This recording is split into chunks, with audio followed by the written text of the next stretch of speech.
कंचन राय और आप देख रहे हैं राष्ट्र आजकल। केंद्र की सरकार देश का गौरव बढ़ाने का काम कर रही है। कुछ लोग अच्छी नीतियों का भी विरोध कर रहे हैं, परंतु पूरा देश मोदी सरकार के साथ खड़ा है। देश में जन कल्याणकारी योजनाएं लगातार लागू हो रही हैं और उनका लाभ भी जनता को मिल रहा है। उक्त बातें क्षेत्र के सांसद महेंद्र सिंह सोलंकी ने शनिवार को स्थानीय भाजपा जिला कार्यकर्ता पर आयोजित प्रेस वार्ता को संबोधित करते हुए कही। सांसद सोलंकी ने कहा कि केंद्र की लोकप्रिय सरकार ने लंबे समय से चली आ रही मांग को पूरा करते हुए अनुसूचित जाति से संबंधित छात्रों के लिए पोस्ट मैट्रिक छात्रवृत्ति योजना में बजट में ऐतिहासिक वृद्धि की है। जो बजट 1100 करोड़ रुपए का था वह अब सालाना 6000 करोड़ रुपए का हो जाएगा, जिससे एससी वर्ग के छात्र छात्राओं को अपनी शिक्षा के लिए भरपूर सहायता प्राप्त होगी। यह योजना उनके शैक्षणिक जीवन के लिए मील का पत्थर साबित होगी। सांसद सोलंकी ने कहा कि अनुसूचित जाति के परिवारों के जीवन में क्रांतिकारी परिवर्तन लाने के लिए यह योजना लागू की गई है। साथ ही इस योजना के तहत राज्यों को केंद्रीय सहायता लगभग 5 गुना बढ़ा दी गई है।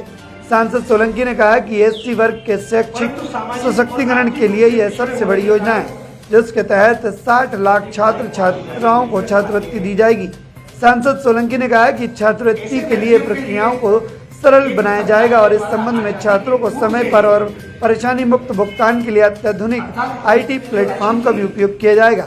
साथ ही 60% केंद्रीय हिस्सेदारी का भुगतान भी सीधे छात्रों के खातों में ही किया जाएगा। सांसद सोलंकी ने कहा कि समय पर छात्रवृत्ति के भुगतान से छात्रों को अपनी पढ़ाई पर ध्यान देने में भी सुविधा होगी।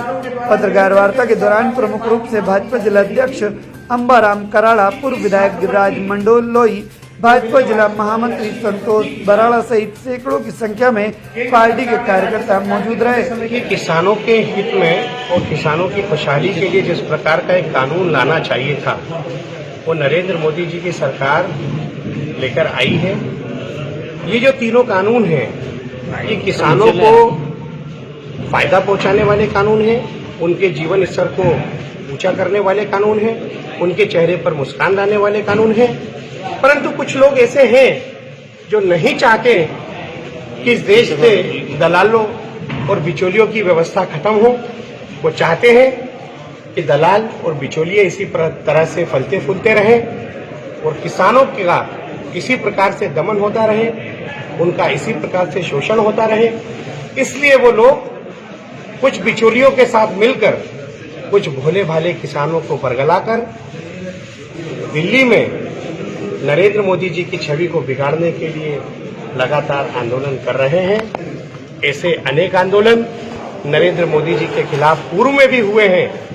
लोग कभी शाहीन बाग के रूप में, कभी आनंद बाग के रूप में, कभी रानी बाग के रूप में, कभी लाल बाग के रूप में, अनेक स्थानों पर नागरिकता संशोधन कानून के समय भी बैठे थे।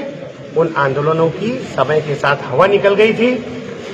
अभी जो वर्तमान में बिचौलियों के लिए जो आंदोलन कांग्रेस और विपक्ष कर रही है, उस आंदोलन की भी इसी प्रकार से हवा निकल जाएगी, क्योंकि देश का किसान इस बात को समझ गया है कि नरेंद्र मोदी जी जो कृषि कानून लेकर आए हैं, वो किसानों को खुशहाली देने के लिए लाए हैं, किसानों के जीवन स्तर को सुधारने के लिए लाए हैं। और जो व्यवस्था वर्तमान में चल रही थी, जिसमें बिचौलिए और दलालों का पेट बढ़ता जा रहा था, उस व्यवस्था को समाप्त करने के लिए लाए हैं।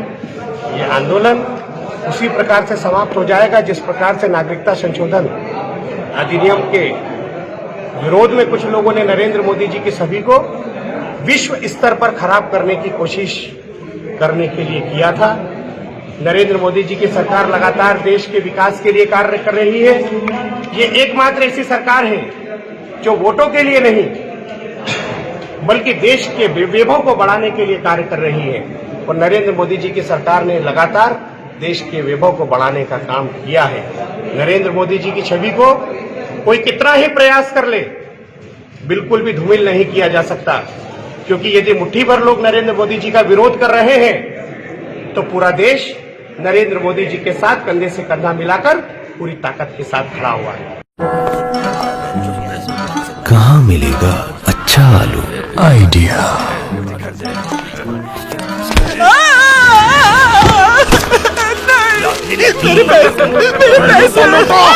चलो भागो, गंदे आलू। चोट तो नहीं लगी ना? तुम्हारा बैग मिल गया अच्छा आलू। खोज खोज के लाते हैं बिंगो के लिए अच्छे आलू, जिससे मिले आपको लाजवाब टेस्ट। बिंगो पोटैटो चिप्स अच्छे आलू से बना फ्रॉम ITC।